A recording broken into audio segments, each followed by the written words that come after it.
Abramos nossas Bíblias no Evangelho segundo escreveu Mateus, no capítulo de número 5.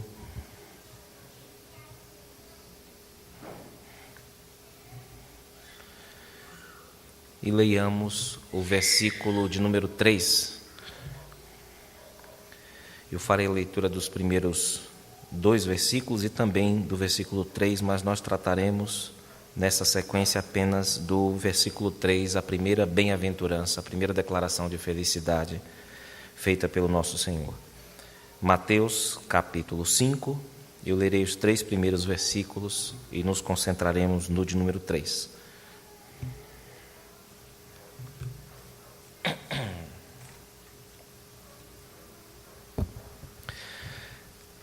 Vendo Jesus as multidões, subiu ao monte e, como se assentasse, aproximaram-se os seus discípulos.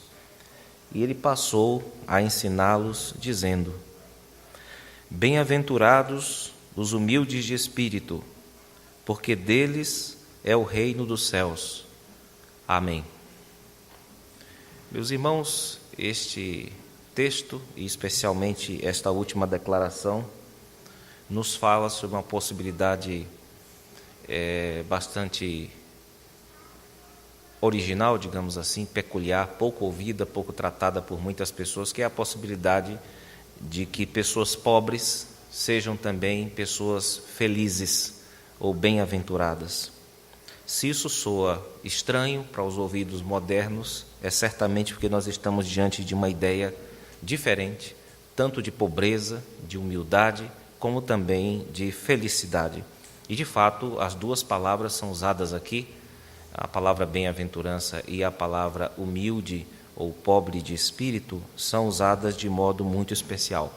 As chamadas bem-aventuranças, que são apresentadas aí como um título pelo editor da Bíblia, irmãos, elas vêm de um termo latino chamado beatus, ou feliz. Esse é o significado da palavra beatitude, mas o termo aqui usado pelos escritores bíblicos é um termo grego chamado makarios, que está presente na abertura de cada um dos versículos, traduzido para a nossa língua como bem-aventurados, né, se referindo aos felizes segundo Deus. O mais seguro, porque esse termo não é fácil de se entender, o mais seguro é procurar entender esses pronunciamentos à luz da Bíblia que Jesus lia, que era o Antigo Testamento, especialmente aquilo que nós encontramos nos Salmos, que indicam que ser feliz, dentre outras coisas, é viver debaixo da lei de Deus, é viver debaixo da vontade de Deus. É assim que abre o Salmo, o primeiro dos Salmos, não é? O portal do Saltério, que nos diz: bem-aventurado o homem que não anda no conselho dos ímpios, não se detém no caminho dos pecadores, etc. O Salmo de número 32 associa felicidade, uma pessoa ser muito feliz, a essa pessoa ter seus pecados perdoados, suas inconsistências, suas trapaças, suas mentiras, perdoados por Deus. E isso é dito que é coisa de gente que é muito feliz na vida. Então nós temos essas associações e certamente é um lugar mais seguro para nós levarmos em consideração o que Jesus quis dizer com essa bem-aventurança.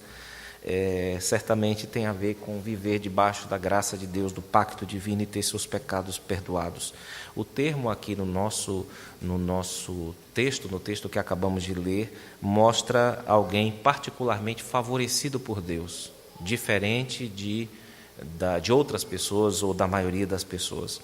Aqui, nas bem-aventuranças, o nosso Senhor mostra que esse favor de Deus, ele se esconde por trás dos modos verbais, porque não há uma declaração aberta de que Deus abençoa as pessoas, mas os verbos são usados aqui no modo passivo. Vejam que na sequência, por exemplo, os que choram serão consolados. Então fica a pergunta: quem é que vai consolar esses pobres? Não é? O que está subentendido aqui é Deus. Não é? Ou então, aqueles que choram. Os famintos e sedentos serão fartos, significando que alguém vai providenciar, vai prover essa fartura para eles. Os misericordiosos, literalmente, serão misericordiados. Ou seja, eles alcançarão misericórdia. Mas quem é que vai fazê-los alcançar a misericórdia? Então, Deus está subentendido aqui, o favor de Deus, a graça de Deus, embora num modo passivo, não declarado abertamente, não é? Mas dá para ver isso de modo implícito aqui. E essas bênçãos iniciais, irmãos, declaradas por Cristo, elas devem ser entendidas não só como palavras graciosas da parte dele, mas há também aqui um chamado implícito, um chamado ético para a vivência como cristãos no reino, por parte daqueles que são seus ouvintes fiéis.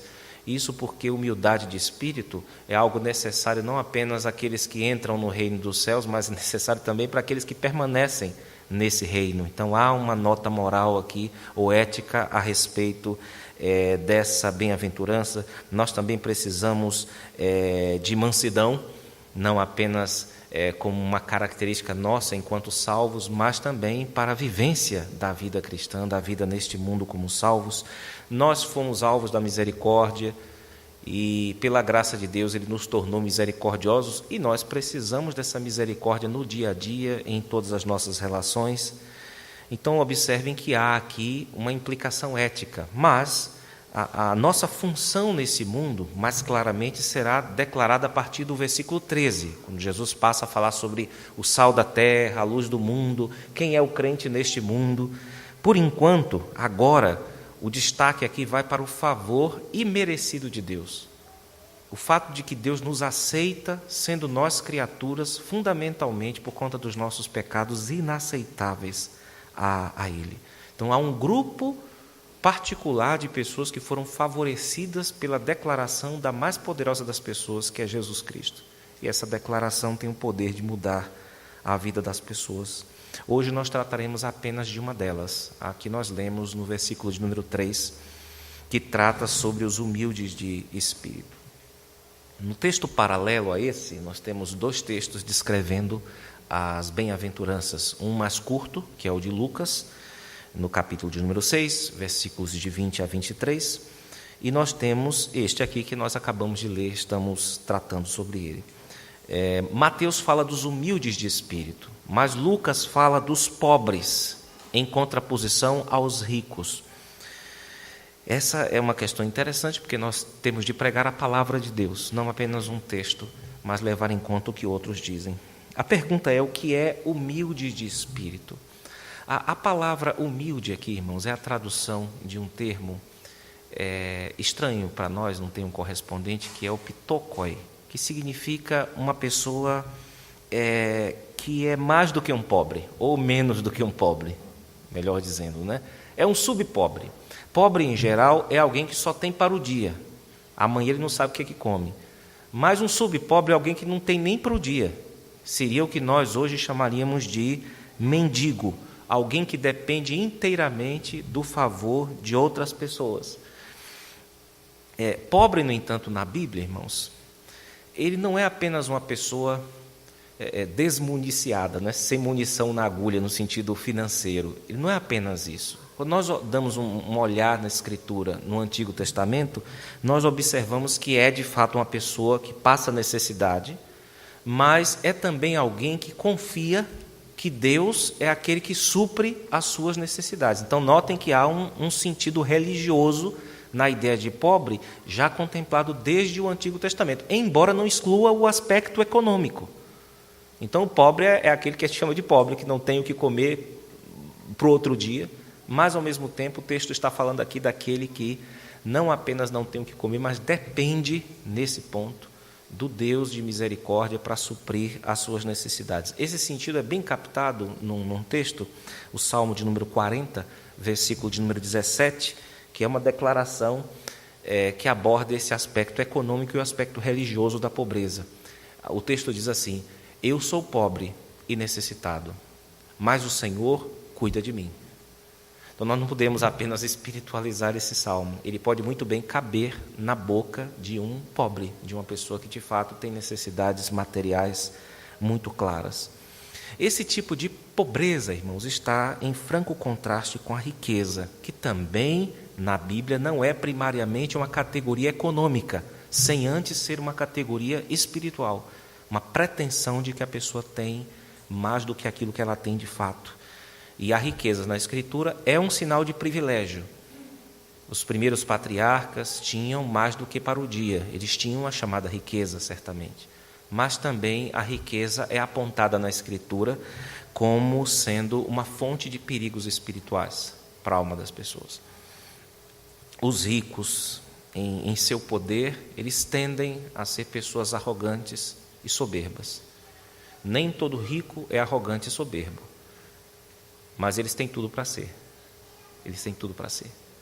Esse aqui é um ponto interessante, porque a tendência é que o dinheiro acabe por fazer, às vezes, de um Deus para eles, um Deus que não exige muita coisa, não exige culto, mas que tem um poder considerável em relação àquelas pessoas que são pobres.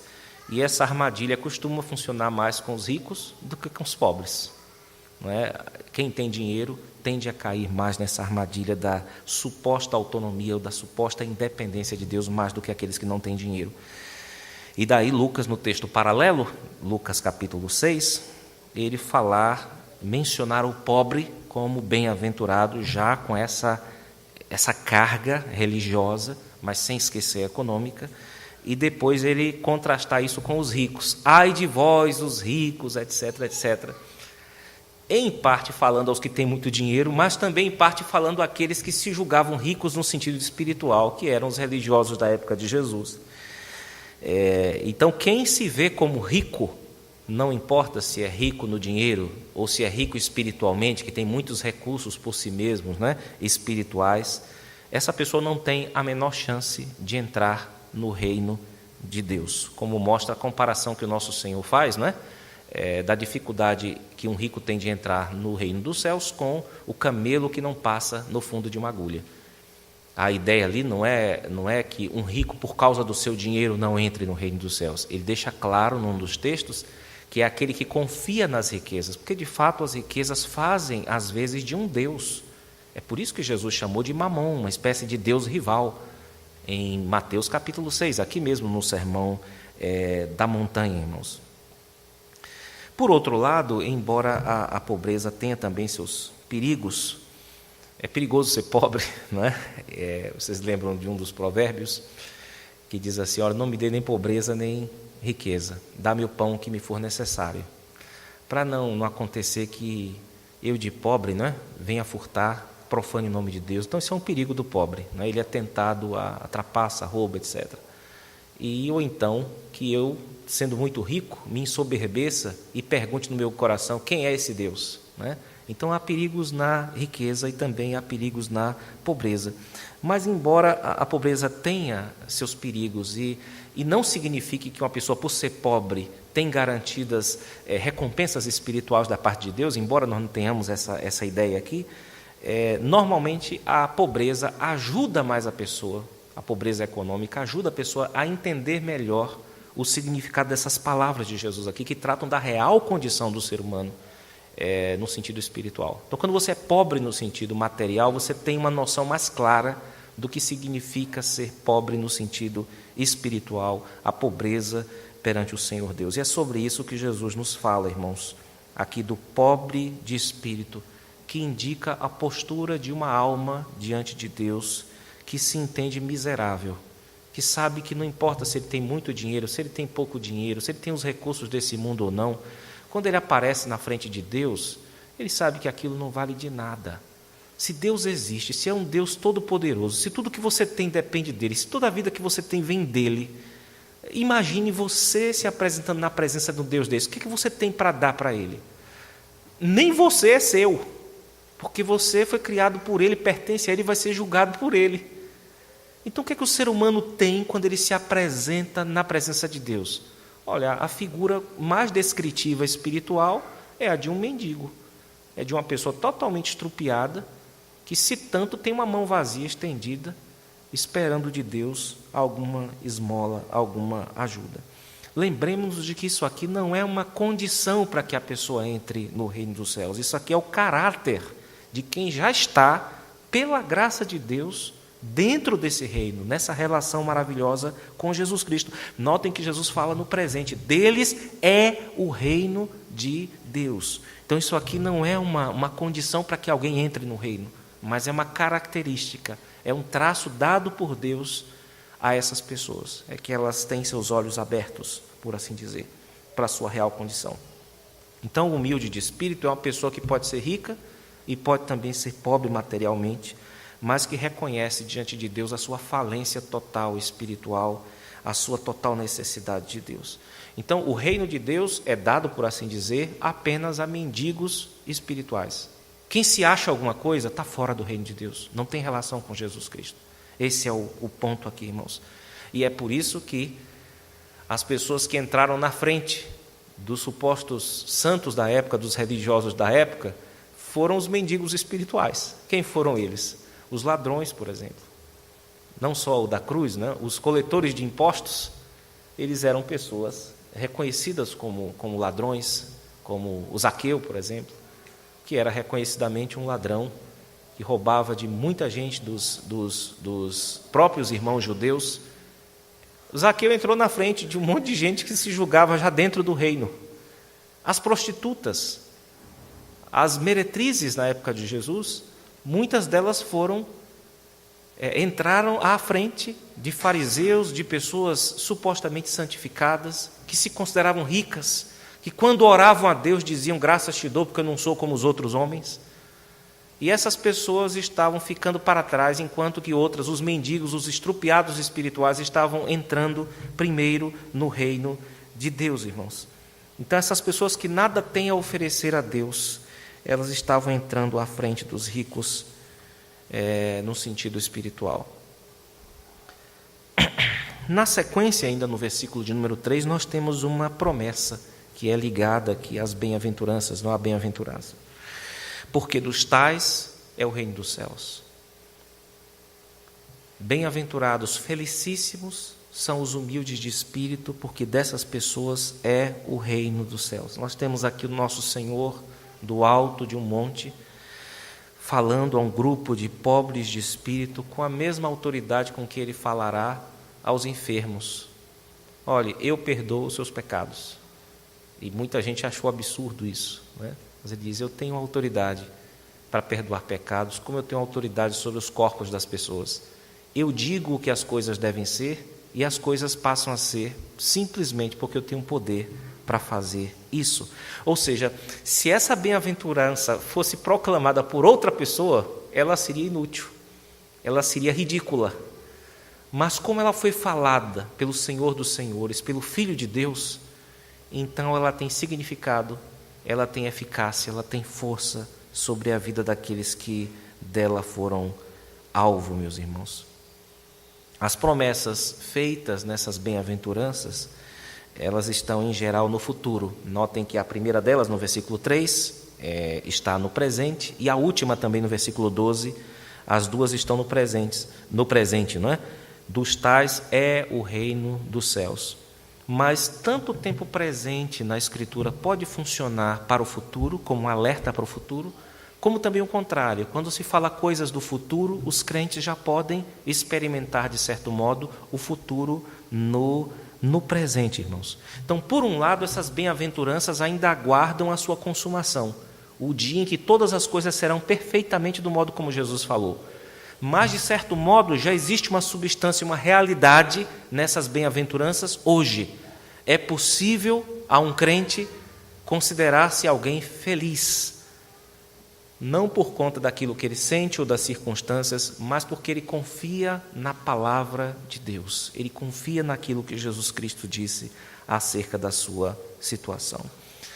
Eu gostaria de lembrar acerca dessas bem-aventuranças, que elas são formulações morais, formulações religiosas, mas nós estamos diante de algo muito maior do que isso, porque elas se apoiam na autoridade de um rei, e esse rei é Cristo, aquele que tem poder para nos resgatar e aquele que tem poder para emitir julgamento acerca da nossa condição, acerca da nossa situação. É por isso que as normas, as regras do reino virão a partir do versículo 13.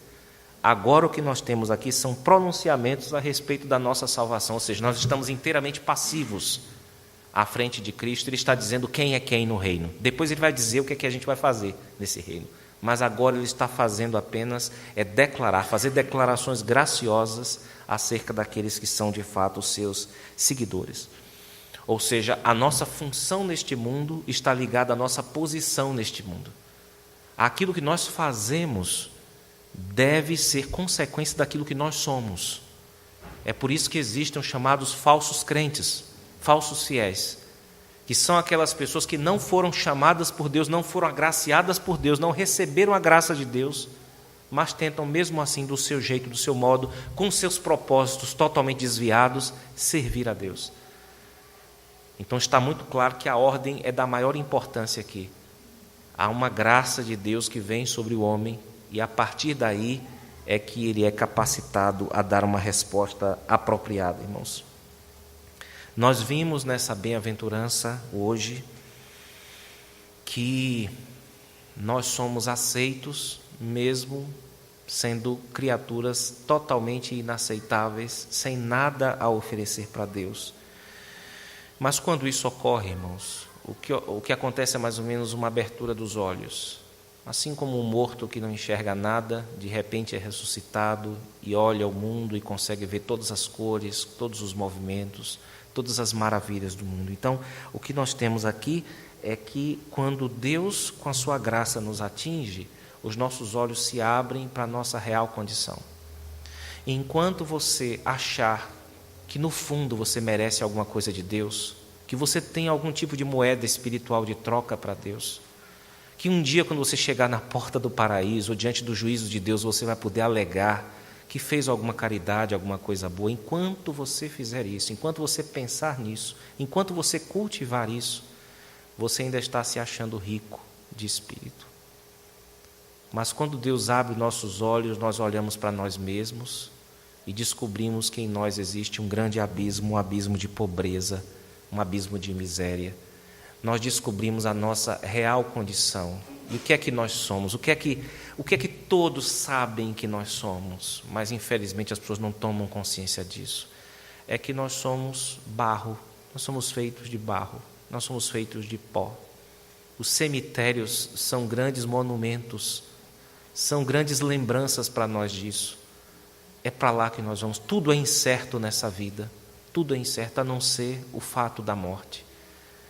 Muita gente tem desconstruído, tem bagunçado com conceitos sobre Deus, sobre a vida, sobre a igreja, sobre quem é Jesus Cristo, sobre quem é tudo. Só tem um negócio que ninguém brinca, que ninguém consegue dizer que é outra coisa, é morrer. Morrer significa, sabe o quê? Só morrer. Só virar aquilo que nós sempre fomos, pó. Quando o ser humano abre seus olhos e diz, meu Deus, eu sou pó, eu sou barro, eu sou humus, eu sou só um pó que foi feito e que está aqui durante um tempo e depois vai voltar a morrer. Aí você está pronto para se apresentar diante de Deus, porque é do termo humus vem o termo humilde. É quando você olha para si mesmo e diz assim, olha, eu sou pó apenas. É isso apenas que eu sou. E assim acabam-se as nossas ilusões de que nós podemos agradar a Deus por nós mesmos, ou entrar no céu algum dia, ou herdar o paraíso, ou qualquer tipo de recompensa, mesmo terrena, irmãos. Nós descobrimos que só em Deus nós temos consistência. Só em Deus nós nos movemos, existimos, só dele nós dependemos, que de fato todos os nossos esforços só são válidos se pertencem e vêm dele antes de qualquer coisa. Então, aquele que alcança esse entendimento, e esse entendimento é dado pelo próprio Deus, é sobre essa pessoa que Jesus está dizendo, esse aí é muito feliz, que ele descobriu o sentido da vida.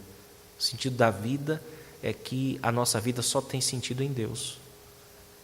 Um filósofo disse certa vez que não deixa de ser uma coincidência simbólica, que na nossa língua, a língua portuguesa, a palavra eu se encontra no centro da palavra Deus. Não é interessante isso? Com isso, quer-se dizer que você só é você em Deus. Você só é você em Deus, no centro da vontade de Deus. É uma coincidência simbólica muito interessante, né? Em outras línguas não acontece isso, mas na nossa, eu está dentro de Deus, significando de fato reflete bem uma realidade de que em Deus nós somos alguma coisa. Sem Deus nós não somos nada. E o pior, pensamos que somos alguma coisa. Independente de Deus, nós podemos apresentar-nos diante de Deus com algum tipo de moeda de troca, com algum tipo de carteirada, né, tão típica da nossa cultura, alegando algum tipo de mérito para Ele. E o que nós temos aprendido na história da igreja cristã, quem nos traz esse exemplo é Agostinho de Hipona. Ele diz que existem 3 virtudes que deveriam estar nos primeiros lugares da vida daquele que se diz cristão. A primeira delas é humildade. A segunda delas é humildade. E a terceira delas é humildade. É você nunca esquecer quem você é. Você é pó, vai voltar para o pó. E diante de Deus você também, espiritualmente falando, é pó. Mas é possível, porque Deus é tão poderoso, haver sentido no pó. Mas isso só pode ser dado pelo próprio Deus, irmãos. E aqui nós temos, no Sermão da Montanha, o nosso Senhor, pela primeira vez nesse sermão, abre a sua boca de modo solene e agora Ele promulga, fala essa promessa de felicidade sobre os humildes de espírito. E isso só pode, como eu disse, fazer sentido e ter eficácia porque foi Jesus Cristo, o Senhor, quem disse isso acerca de certas pessoas que conseguirão ser felizes num mundo que não é humilde, que é soberbo, que se acha. O nosso mundo é formado por pessoas que se acham alguma coisa, mas é possível ser feliz num mundo desses. É possível ser feliz num mundo infeliz como o nosso. E Deus nos abençoe e guarde a sua palavra em nossos corações, nos ajude a continuar pela sua graça, sendo pessoas humildes de espírito, que reconhecem não ter nada para oferecer a Ele e que por isso mesmo herdarão tudo. Que o Senhor Deus nos abençoe, irmãos. Amém.